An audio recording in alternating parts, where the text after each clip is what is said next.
Premier bilan de cette offre travaux, on est aujourd'hui le 22 mai 2023 et je te propose de faire un podcast sur un compte rendu que je suis en train de préparer en ce moment pour la région Bretagne, donc pour l'autorité organisatrice, à savoir comment ça s'est passé ce matin, quelles sont les évolutions, les adaptations qui seraient bien de faire en fonction des enchaînements, puisqu'il y a sur certains secteurs des temps, si tu veux, qui sont trop justes pour pouvoir enchaîner les services.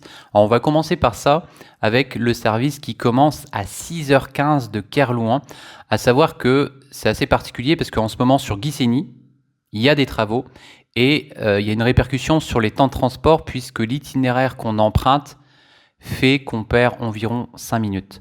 Alors, c'est-à-dire que, pour que je te donne un peu de contexte, le chauffeur qui fait le 6h15, il arrive normalement à Lesneven-Carmarthen à 6h40 et il devait réenchaîner dans la foulée le service de 6h40. Donc, ce qui n'est pas possible parce qu'il y a les travaux.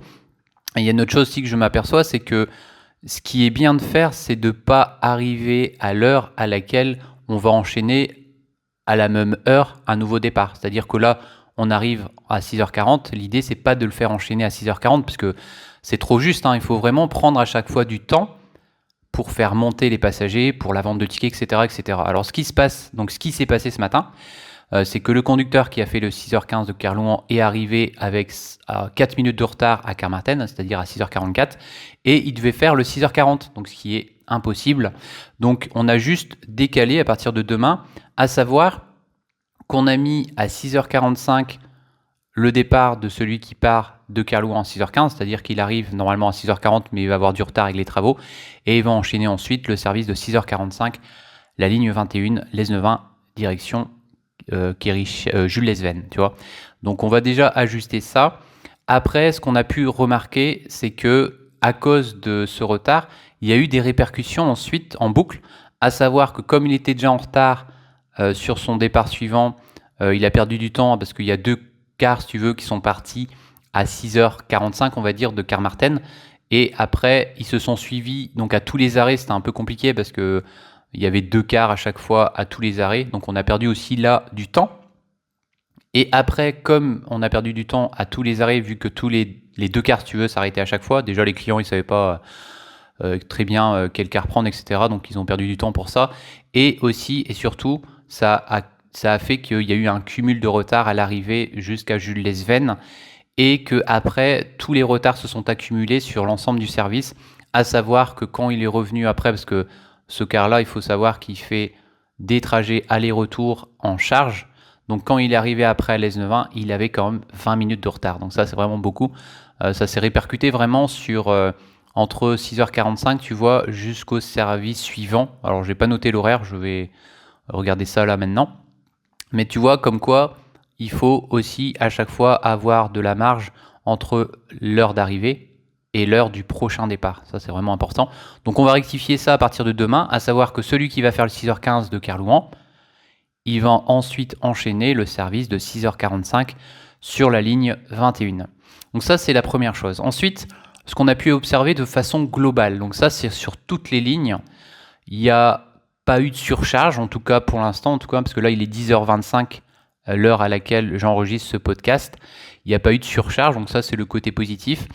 Par contre, ce qu'on a pu observer, je vais peut-être faire un résumé de notre présence sur le terrain.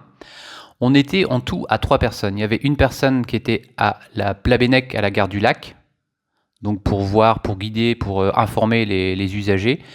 Et il y avait sur le secteur de la ligne 20, une personne à la gare de Saint-Antoine à l'Annélis et une autre personne, donc moi-même, à Bourg-Blanc-Bourg. Et on était aussi vigilants sur l'arrêt Bourg-Blanc Air du Lac, puisque c'était un endroit où on faisait avant des échanges et c'est un arrêt qui n'est plus desservi, tu vois. Donc on a été vigilants sur ces points-là. Alors globalement, le retour en tout cas que j'ai pu avoir quand j'ai discuté avec les clients, c'est que ils ont bien reçu l'information de façon globale. Il y a peut-être... Alors les retours que j'ai eu par contre, parce que là je parle de la 20, de façon générale, ils ont bien reçu l'information comme quoi il y avait une nouvelle offre travaux, des nouveaux horaires avec des points d'arrêt qui étaient surtout différents sur Brest.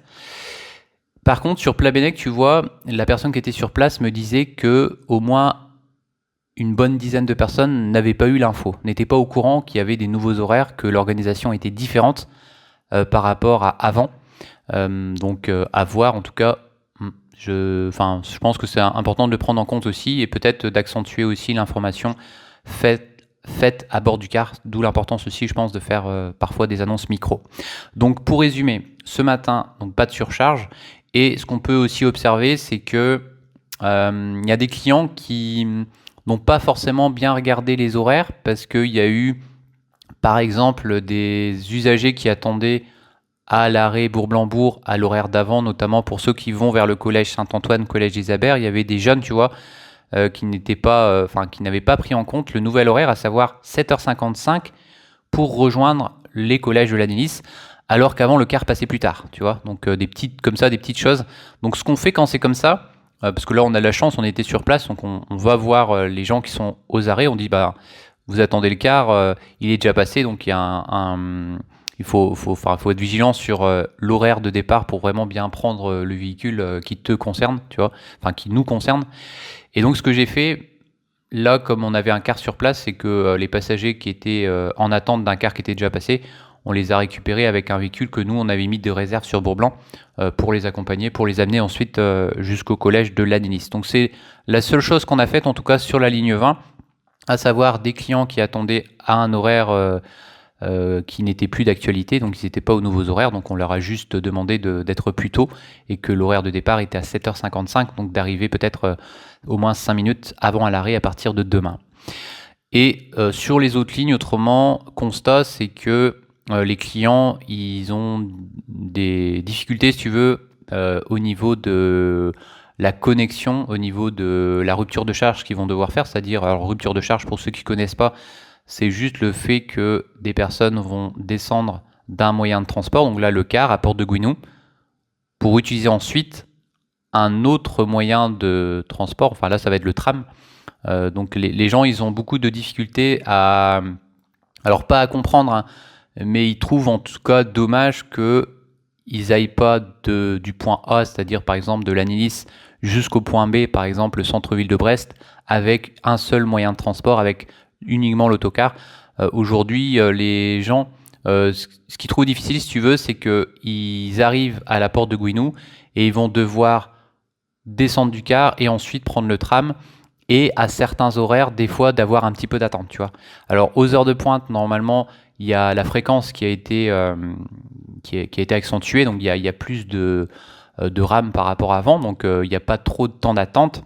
Mais ce qui fait que globalement, et ça c'est important de le savoir, que quand tu prenais par exemple ton car avant aux alentours de 6h du matin pour aller à Brest, tu vas quand même mettre plus de temps en tout parce que tu vas devoir descendre à la Porte de Gouinou et ensuite prendre le tram. Tu vois, il y a des petites particularités comme ça qui fait que les temps sont quand même un peu plus importants par rapport à avant. Et autre subtilité aussi, c'est que les clients qui avaient l'habitude avant de prendre le car pour aller vraiment sur les arrêts du centre, notamment sur Foch, Hôpital Morvan, Liberté Quartz et la gare routière SNCF, de prendre cette habitude justement de descendre à la Porte de Gouinou et ensuite de prendre la ligne A du tram. Donc voilà. Donc le petit résumé de ce matin, ça se synthétise de cette façon. Je vais juste peut-être rebondir et peut-être terminer sur un petit couac qui s'est passé ce matin, à savoir qu'il y a un service qui n'a pas été réalisé au départ, notamment de toute la partie entre Camuel sur Plouguerneau jusqu'à la salle Jean-Tanguy pour aller en direction de Brest, puisque, donc ça c'est aux alentours de 6h30 du matin, le conducteur s'est trompé au niveau de la lecture de sa feuille de route, à savoir qu'il faisait le premier service ce matin, il faisait le 5h50 jusqu'à l'Anilis, et il a continué ensuite jusqu'à la Porte de Gouinou, alors qu'il aurait dû ensuite arriver à l'Anilis, revenir jusqu'à Plouguerneau-Camuel pour faire son service. Donc il y a eu un souci, à savoir qu'il y a un service qui n'a pas été assuré suite à une lecture incorrecte de sa feuille de route. Donc quand c'est comme ça, c'est ce qu'on est en train de faire en ce moment, où ça a même été fait par un collègue, c'est qu'on fait une fiche d'incident, on relaye l'incident auprès de la région pour leur signaler que le service n'a pas été réalisé pour le fait que le conducteur n'a pas lu correctement sa feuille de route. Donc ça, c'est quand même important de le savoir parce que si tu es passager, utilisateur de la ligne 20 et que tu écoutes ce podcast et que tu étais concerné sur un des arrêts, c'est-à-dire entre Camuel et tout ce qui est Grève Blanche, Saint-Michel jusqu'à la Sage-en-Tanguy, donc toute cette partie de Plouguerneau, c'est que le car effectivement il n'est pas passé. Donc voilà, donc ça arrive de temps en temps, mais par contre c'est vrai que quand c'est comme ça, on essaye à chaque fois d'essayer de trouver des solutions pour pas que ça se reproduise. Bon, pour l'instant là, il n'y a pas de solution. En tout cas, c'est une mauvaise lecture de feuille de route, ça reste voilà, un facteur humain, ça peut arriver. L'idée c'est vraiment que de faire en sorte justement que ça se reproduise pas et peut-être de mettre de faire une présentation différente. C'est ce que j'avais déjà abordé, je crois, dans un podcast au niveau de la feuille de route pour que ce soit vraiment plus lisible, plus aéré, pour éviter justement qu'il y ait des oublis de ce type. Donc voilà, pour résumer la situation de ce matin. Je te tiens au courant pour les autres jours ou pour ce soir, parce que je pense que ce soir aussi ça va être assez animé. Alors l'idée dans l'organisation, c'est que ce soir, on soit en tout à 3 personnes sur le terrain, à savoir 2 personnes au niveau de la rue Choiseul, donc ça c'est au niveau du nouvel arrêt Kérichen-Choiseul, et donc là qu'on soit 2 personnes, et qu'il y ait une autre personne qui soit au niveau des anciens arrêts, c'est-à-dire à Kérichen-Lycée et à Blum, pour vérifier qu'il n'y ait pas de clients, de passagers à attendre, puisque les cars maintenant n'y passent plus. Les cars de la ligne, des lignes 20 à 21, les renforts, ne passent plus à cet endroit, parce que s'il y a des clients qui attendent, il y aura une personne donc, qui va aller leur poser la question de savoir s'ils attendent la ligne 20 ou 21, et si c'est le cas, de les guider pour qu'ils puissent prendre leur car au bon endroit, donc soit à Jules Lesven, notamment pour ceux de la Croix-Rouge, ou soit à Kérichen-Choiseul pour ceux de Kérichen. Donc on s'arrête là pour ce podcast, et puis on se retrouve demain, je pense, pour un nouveau podcast, pour te tenir au courant un peu de l'évolution. Donc là, ce que je fais, c'est que je vais faire un compte rendu écrit régulier. Je ferai ça tous les jours à la région Bretagne pendant quelques temps pour expliquer un peu comment ça se passe et puis pour leur donner aussi la suite des événements progressivement tous les jours. Allez, on se retrouve demain. Canabo.